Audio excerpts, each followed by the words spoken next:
Salut tout le monde et bienvenue au podcast Les vraies affaires zéro bullshit, ici Roch Cholette. Merci d'être là. Bon vendredi, méli-mélo du vendredi. N'oubliez pas, partagez si c'est possible le podcast sur vos médias sociaux, ça ferait bien notre affaire. Relax aujourd'hui, petit feu, pas chaud dehors. On se prépare pour un week-end pré-Noël et je pense qu'il y a plein de monde qui vont faire des choses en prévision du temps des fêtes. Alors, je pensais de vous faire un podcast dans un contexte plus relax. Il y a quand même des sujets intéressants aujourd'hui. J'en ai 4 pour vous. Et je veux commencer notamment avec la question de la vaccination. Tiens, je m'installe comme il faut. La vaccination pour les 5-11 ans. Je pense que c'est une bonne nouvelle d'avoir la possibilité, d'avoir la disponibilité donc du vaccin pour les 5-11 ans. On a appris ça aujourd'hui. Je dis que c'est une bonne nouvelle, mais à 2 conditions, je pense. Et s'il y a un secteur où le gouvernement ou les gouvernements confondus devront faire un bon travail de communication, c'est bien en ce moment dans la question du vaccin pour les 5-11 ans. Les 2 conditions que je mets à « c'est une bonne nouvelle », bien, je pense qu'il faut absolument démontrer l'utilité de vacciner ces enfants-là, dans ce groupe d'âge-là, puis, dans un deuxième temps, de démontrer la sécurité du vaccin. Si on ne réussit pas à prouver ces 2 aspects-là, que c'est utile, puis que c'est sécuritaire, je pense que c'est peine perdue. Et je voulais prendre une petite minute pour vous parler de cela. Sur la question de l'utilité, ce qu'on entend, c'est que de toute façon, les enfants ne sont pas très malades. Alors, l'étape à franchir pour montrer l'utilité, ce qu'on entend déjà, c'est mais c'est utile pour protéger les grands-parents. Dans le fond, pour protéger les autres. Dans le fond, on demande aux enfants, via les parents, de faire un sacrifice humain pour le bien d'autrui. Est-ce que c'est comme ça qu'il faut le vendre? Je pose la question. Parce que on nous dit, pas beaucoup d'enfants malades, même quand ils l'attrapent, mais l'enjeu, c'est s'ils l'attrapent. On a des classes de fermées, mais aussi à la propagation vers autrui, notamment sur la question des grands-parents qui sont plus susceptibles de l'attraper. Ça, donc, c'est la première chose, montrer l'utilité. Moi, je pense que le gouvernement a tout un job à faire parce que le réflexe premier, c'est de dire, ben voyons donc, c'est pas une clientèle à risque, pourquoi je les exposerais à cela? En matière maintenant de sécurité, je pense que les chiffres sont assez éloquents.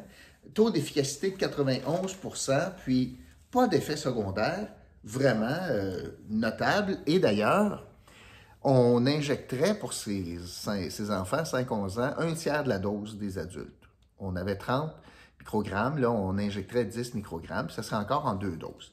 Mais je le dis, le gouvernement, donc, ou les gouvernements ont quand même une job à faire pour montrer l'utilité puis la sécurité. Je suis heureux de constater qu'il n'y aura pas d'obligation forcée, d'obligation vaccinale forcée. On ne forcera pas, puis on n'empêchera pas, ce que je comprends bien, là, des enfants d'aller à l'école. Pour des parents qui décideraient de ne pas les vacciner, c'est correct. Sauf que, donc, il n'y a pas d'obligation, de coercition, il n'y a pas beaucoup de pénalités, si ce n'est que probablement encore la question de la quarantaine si les enfants voyagent sans vaccin. Là, à savoir s'ils vont être capables de monter dans les avions, je parle du gouvernement fédéral maintenant, est-ce qu'on va mettre l'obligation du vaccin pour les enfants 5-11 ans pour embarquer dans les avions et les trains? On n'a pas de nouvelles là-dessus encore. Là où j'ai un gros malaise, c'est quand j'entends François Legault dire que, dans le fond, il rend imputable les enfants à 5-11 ans, donc je comprends les parents, les rend responsables de la levée des mesures sanitaires. Alors hier, si on comprenait ce que le premier ministre disait, c'est qu'il était très content d'annoncer donc qu'on pouvait vacciner dès la semaine prochaine au Québec. On était organisé pour ça, puis que c'était le début de la fin des mesures sanitaires, des mesures de contrôle sanitaire. Et on fait référence notamment aux masques, possiblement aux passeports, etc., etc., pour entrer dans des endroits publics. Fait que si je comprends bien, l'ensemble la grande majorité des mesures sanitaires qui sont en vigueur reposent sur la vaccination d'enfants qui ne sont pas très malades, si jamais ils l'attrapent. Mais on a peur donc de la transmission via ces enfants-là. Puis on fait porter l'odieux et de l'état d'urgence, parce que c'est ce qu'il a dit, on va garder l'état d'urgence jusqu'en minimum 2020, début 2022, jusqu'à ce que les enfants soient vaccinés.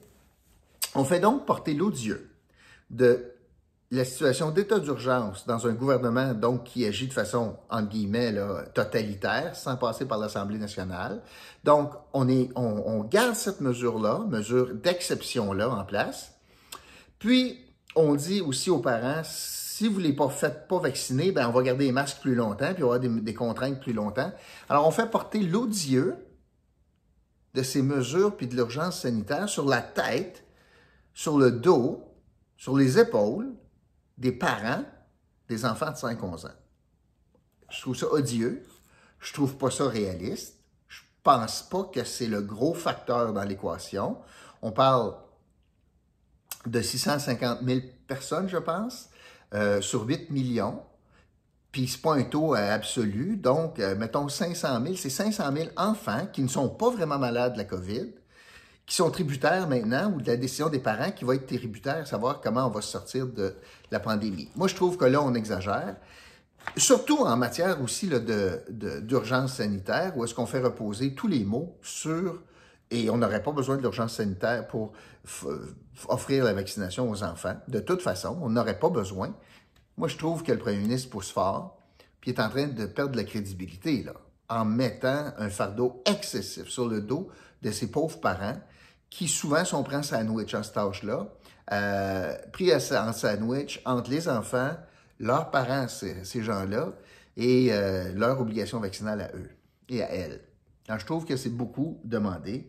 Puis là, je débarque là, par rapport à la stratégie gouvernementale.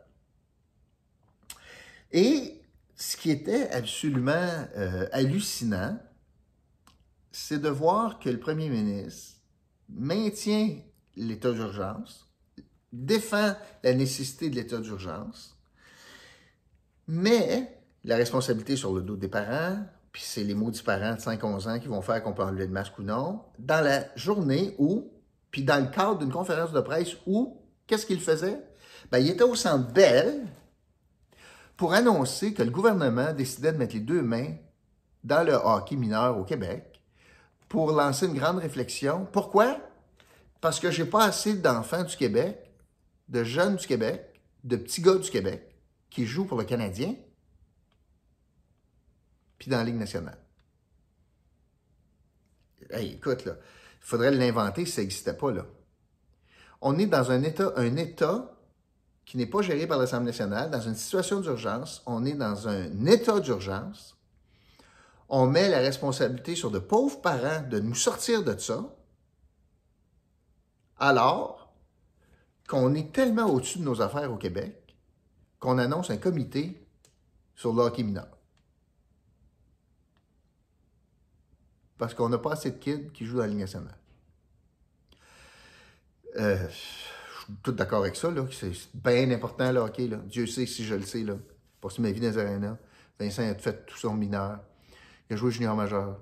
Il a signé avec les sénateurs. Il a joué pro. Là, il enseigne le hockey. Je suis capable de vous en parler du hockey, là. On a de graves problèmes de hockey mineur au Québec. Puis je vais vous en parler dans une minute. Mais de voir que le premier ministre se mêle de ce dossier-là, le gouvernement du Québec trouve que c'est une priorité alors qu'on est en pleine situation d'urgence, puis que le jour où il décide de faire ça, le jour où il blâme les parents, puis il met la responsabilité des parents sur les parents de sortir de la situation de mesures sanitaires en disant, si vous ne les faites pas vacciner, bien, les masques, on va les garder plus longtemps. Moi, écoute, je viens de te montrer, on n'est pas au même diapason. D'un côté, on parle d'hockey mineur, puis de l'autre, on a des mesures d'urgence. On dirait qu'on n'est pas sur la même planète, pas dans le même gouvernement, c'est pas le même premier ministre. On dirait que ça ne marche pas, là. Mais comment est-ce que ce gars-là, M. Legault, est capable de regarder la caméra, puis en même temps dire état d'urgence, puis le hockey mineur? Puis c'est bien important que je me mêle de ça comme dossier prioritaire d'un premier ministre. Je peux comprendre qu'il aime ça, le hockey, là. Je peux comprendre ça, là. Mais le message qu'il lance, c'est assez particulier. D'ailleurs, au hockey, la question du hockey mineur, conforme un comité, moi, je n'ai pas de problème, mais que le dossier soit pris à bras-le-corps par le premier ministre du Québec, là, je trouve qu'on pousse pas mal. Les problèmes dans le hockey, moi, je trouve qu'il y en a 6, des 6 gros à part de ça. Puis il n'y en a pas beaucoup qui sont de la responsabilité du gouvernement du Québec. Une couple. Le développement du hockey au Québec est malade. Et plus malade au Québec qu'à la grandeur du Canada. On a, depuis des années, puis je le fais dans le désordre, là, les problèmes, là, on a fait un nivellement par le bas. On avait tellement peur que quelqu'un s'élève au-dessus de la gang, là, qu'on a tout fait pour rabaisser des joueurs de hockey, ce qui a fait un exode, ce qui a fait qu'il y a plein de monde qui sont allés étudier le hockey puis apprendre le hockey à l'extérieur. Regardez le nombre de Québécois qui étudient aux États-Unis pour aller jouer au hockey, ce qui est un non-sens, mais tu n'es pas capable de te sortir la tête de l'eau quand tu es au Québec. Honnêtement, là, tu te fais piler dessus. Puis la structure est faite, ou les structures sont faites pour dans le fond, éteindre des joueurs. 2, c'est rare que Hockey Québec a pris des décisions dans l'intérêt des joueurs. C'est très, très rare. Dans l'intérêt de toutes sortes d'autres lobbies puis d'autres intérêts. C'est rare que l'intérêt du kid, du joueur de hockey, que c'était au cœur des décisions. On a des structures totalement déficientes, des structures qui sont archaïques, puis qui ne favorisent pas le développement. Puis quand je dis le développement, je veux m'expliquer, c'est le développement au plein potentiel de l'athlète. Puis c'est correct de jouer au hockey pour le fun, puis avoir du plaisir, puis il faut avoir du plaisir, puis tout, mais qu'on ait des structures en lien avec ça. Et on est toujours comme entre deux chaises avec le hockey au Québec. La formation, l'enseignement du hockey est déficient au Québec. On demande à des bons bénévoles qui suivent une couple d'heures de cours par fin de semaine, puis qui deviennent des experts en hockey. Évidemment, ça ne marche pas. Il n'y a pas beaucoup de sports où est-ce qu'on ne paye pas des coachs, puis que ce n'est pas des coachs professionnels, puis des coachs qui font ça de façon constante, qui sont dégagés des intérêts personnels parce que leur enfant joue dans le club, puis la gérante, ben c'est son enfant, puis elle va être donc, qui cause toutes sortes de problèmes. Au tennis, on paye des coachs. Patin artistique, on paye des coachs. En équitation, on paye des coachs. En gymnastique, on paye des coachs. Mais au hockey, non. Parce qu'on pense qu'on connaît ça parce que tu regardes une game de hockey le soir à la TV. Voyons là. Alors, ben, c'est ça que ça donne. Évidemment, on a un grave problème d'infrastructure, manque de glace, manque d'heures de glace. On pense qu'on est capable de développer des joueurs de hockey quand ils ne sont pas sur la glace. Je veux dire, c'est un non-sens. Et honnêtement, le coût est rendu excessif pour jouer au hockey. Et c'est sûr que ça te prend un certain volume, une certaine masse, mais aussi, il faut avoir une structure pour l'élite. Puis ça serait normal de faire ça. Fait qu'il y a plusieurs problèmes. Ça fait bien longtemps on se penche là-dessus. Là, c'est du monde sérieux, du monde qui connaissent ça, qui vont être sur le comité. Je trouve ça dommage qu'on n'a pas mis de jeunes joueurs de hockey qui sortent du junior majeur ou qui sortent, par exemple, du midget 3A ou un joueur bantam qui joue simple lettre sur le comité. J'aurais aimé ça, moi, entendre les enfants parler de la pression qu'ils reçoivent, parler du peu d'heures de glace qu'ils peuvent s'amuser, parler de tout ça. Puis malheureusement, ben, on a beaucoup de gars de la Ligue nationale, d'ex-gars de la Ligue nationale. Évidemment, c'est un parcours particulier une fois que tu t'es rendu à la Ligue nationale, puis tu as signé un contrat pro, là, c'est l'exception de l'exception de l'exception. Mais quand même, je suis bien content qu'on ait une réflexion. Je suis moins content de voir que c'est le premier ministre qui s'en occupe. Je ne suis pas sûr que c'est utile que ce soit comme ça. Puis la responsabilité du gouvernement, moi je me souviens quand Michel Courchaine avait mis les 2 mains dans les règlements de bataille dans la Ligue junior majeure du Québec. Je pense qu'on a d'autres choses à faire au gouvernement là, que de gérer ces affaires-là. Commencer par bâtir des arénas, commencer par offrir des heures de glace qui sont équitables. Puis, parce que malheureusement, c'est du temps qu'on vend. Hein? Le temps, tu peux pas... Le cadran, c'est 24 heures par jour. Tu peux pas louer plus que 24 heures par jour. Puis dans le milieu de la nuit, c'est assez rare que tu loues des heures de glace à des piouis. Fait que malheureusement, il y a un temps restreint. Il y a l'école, il y a l'été qu'on n'en fait pas. Pas pourquoi on ne joue pas au hockey l'été, mais on ne joue pas au hockey l'été. Puis d'ailleurs, regardez n'importe qui veut beaucoup jouer au hockey, bien, joue tout le temps l'été. Fait que pour peut-être revoir tout cela, la saison est très courte. En février, c'est déjà fini. Alors, Donc, beaucoup de travail sur la planche à dessin pour ce comité-là. Je veux parler du troisième sujet, sujet du O-Train, qui, on a vu Caroline Mulroney lancer une enquête publique sur le O-Train. Ça ne fonctionne pas, il est toujours brisé. On veut regarder comment ça s'est fait, l'octroi de contrat en PPP, etc. C'est correct. La raison pourquoi je vous parle de ça, c'est parce que je veux faire un parallèle. Alors, je n'ai pas de problème, là. Je n'ai pas de problème d'avoir une enquête indépendante, publique, pour voir ce qui s'est passé, parce que c'est des milliards qu'on met là-dedans. Mais si la Ville d'Ottawa et OC Transpo et des joueurs importants dans ce domaine-là sont capables d'échapper le ballon sur le projet du O-Train, on va faire un parallèle avec l'Outaouais. Pensez-vous vraiment que la STO va être capable de gérer un projet de 4 milliards de dollars avec un tramway qui va traverser un pont? 4 milliards de dollars, c'est 16 fois plus gros que le projet du Rapibus avec lequel ils ont échoué, la STO. Ils n'ont pas été capables de gérer ça, ils n'ont pas été capables de respecter les délais, ils n'ont pas été capables de respecter les coûts. Puis ça a coûté plus cher, 20% plus cher pour 20% moins de trajet. On a coupé le trajet parce que c'était déjà 20% trop cher. Alors, je suis très inquiet. Si Ottawa a été incapable de gérer ça, puis ça prend une enquête publique pour voir ce qui est arrivé, puis nous autres, on dit, hey, non, donne un projet de 4 milliards à STO, bonne chance. Bonne chance. Je voulais vous parler de cela, évidemment, aussi aujourd'hui. Puis finalement, Paul Saint-Pierre Plamondon, quatrième sujet, le chef du PQ, qui officiellement a décidé de ne pas se présenter dans Marie-Victorin. Ça, c'est le comté à Longueuil. La nouvelle mairesse de Longueuil était députée indépendante maintenant. Et Catherine Fournier. Puis là, il va y avoir une partielle de déclencher parce que la loi l'oblige, parce que l'élection est trop tard. Tu as une fenêtre de 6 mois. Si l'élection était à l'intérieur de 6 mois, c'est correct, mais là, c'est trop loin. Donc, ça prend une partielle. Habituellement, quand un chef de parti n'est pas élu, bien là, il y a une occasion en or de se présenter. Alors ici, on a la valse des peureux. Alors, Éric Duhem, qui devrait se présenter, ne se présente pas parce qu'il n'y a pas de chance de gagner. Et là, Paul Saint-Pierre Plamondon, le chef du PQ, un comté traditionnellement péquiste, ne se présente pas plus. Bon. Tout le monde sont d'accord pour dire que la raison pourquoi Paul Saint-Pierre Plamondon, le nouveau chef du PQ, qui ne fait pas lever sa formation, qui ne se présente pas là, c'est parce qu'il n'y a pas de chance de gagner. Imaginez ça. Le chef, dans un comté sûr, dans la région de Montréal, décide de passer son tour parce qu'il y a mieux se faire traiter de peureux que de perdant. Il y a mieux vivre avec l'étiquette de peureux ou de stratège, pour les bien-pensants péquistes, ils disent que c'est stratégique cette affaire-là, pas ça pantoute, là, il est peureux de perdre, puis il trouve que au sortir de l'élection partielle avec une défaite, c'est pire que sortir de l'élection partielle avec le fait qu'il était peureux. Et ça, c'est le calcul du PQ, bien pour vous montrer comment ça va mal à la shop du PQ, t'es mieux passer pour un peureux qu'un perdant. Puis c'est la même chose pour Éric Duhem, qui devrait avoir le vent dans les voiles. Écoute, il est en montée par Voidon. Bon, ben, qui se présente là.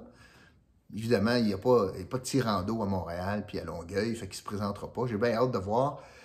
Dans le fond, la question, c'est qui finit... En fait, dépendamment de qui va se présenter, parce que, en fait, combien de candidats vont se présenter? Parce que les libéraux ont déjà dit qu'ils ne mettaient pas personne. Mais ça, c'était dans l'optique où on laissait passer Paul Saint-Pierre Plamondon. Et là, la CAQ met quelqu'un, Québec solidaire met quelqu'un. J'ai hâte de voir les libéraux, qu'est-ce qu'ils vont faire. Puis dans le fond, moi, je regarde position 2, puis dernière position. Pas comment est-ce qu'ils vont être, mais je vais regarder qui est en dernier, puis qui va finir deuxième. Pour l'instant, j'ai l'impression que ça risque d'être CAQ-PQ, mais on verra bien. Moi, je pense que Québec solidaire est en train de se battre pour finir deuxième dans ce comté-là. Fait que j'ai hâte de voir ce que ça va donner. Je veux terminer en vous parlant du merveilleux concours. Écoute, dimanche, on fait tirer 100 pièces. Je commence comme ça. Inscrivez l'indice du jour. L'indice du jour, on est rendu à 250 000 254 000 en prix. 254 000 en prix. Donc, l'indice du jour, c'est 254 000. Quand même pas rien. Et c'est quoi le concours? Et inscrivez ça comme indice dans la description, dans vos commentaires. Vous risquez de gagner 100 dimanche. Maintenant, le concours, on fait que des heureux gagnants. Tout le monde gagne. 1000 premières personnes à s'inscrire vont partager donc le 250 000 en bons d'achat, en coupons, rabais, en gratuité dans des commerces locaux. Puis en plus, moi, je vous donne un petit cadeau en lien avec ça. Alors voilà, c'était ce que je voulais vous dire aujourd'hui. Merci d'avoir été là. Puis bon week-end. Puis je vous retrouve lundi pour un autre podcast, Les vraies affaires zéro bullshit. OK? Salut tout le monde.